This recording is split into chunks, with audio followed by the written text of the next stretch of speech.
So I'm out in the back garden. I wanted to just show you my Altoid fire kit real quick. I just want to say that when carrying fire in the outdoors, I definitely realized the necessity for it. It's super important.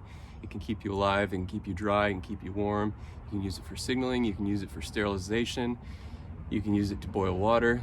There's just so many uses for it. So that's why I made a Altoid kit that is dedicated purely just to fire. First thing is it has a rubber band holding it together just to keep it closed. You can see it's just, I actually don't have a lighter in here or matches because this is sort of my backup ignition source. I also usually do carry a lighter on me and a belt knife, so as well as storm-proof matches. So I do have multiple sources of ignition. This is just the one that I think is pretty necessary to carry on you because neither of these things will be affected by temperature or moisture. And where I live in Oregon, it's pretty wet most of the year. But ferro rods are actually very capable, I think, if you understand their uses, and I've been experimenting with them. And I think the main thing to consider when carrying a fire rod is do you also have something that is good for striking it. This actually makes a pretty good spark.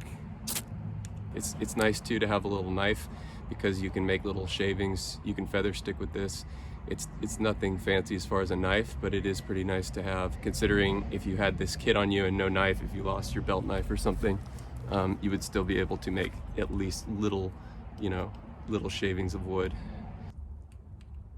Pretty decent spark, which I'm able to land on, I think, the most important part of using a ferro rod, and that's carrying some sort of tinder. If you throw a spark on this, it's really not that difficult to get it to take, whether it be some of those cotton ones that you pull apart and they have resin in them, or wax. This is a resin and just, I think, pine, tinder. So it's basically little shavings of wood that have pine sap in them.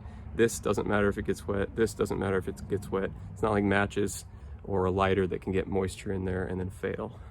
And then the last thing I have in the container is a little bit of cotton that I cut off of a bandana. I've made char cloth before. It's pretty simple. If you obviously got to get the fire going first, but then you can put this, poke a little hole in the top of your tin, put this in the fire for a few minutes and let this char, and then you have another ignition source if you run out of the original one you had. Yeah, that's all I got. I've just been experimenting with fire and enjoying it. This is going to be the outdoor kit that I carry on me, in addition to a first aid kit which has some backup fire related combustion sources and things like that in it. But this is the thing that I've been working on. It's not that complicated of a kit, but I think if you had this on you, it would definitely go a long way in helping you start a fire. So thanks for watching.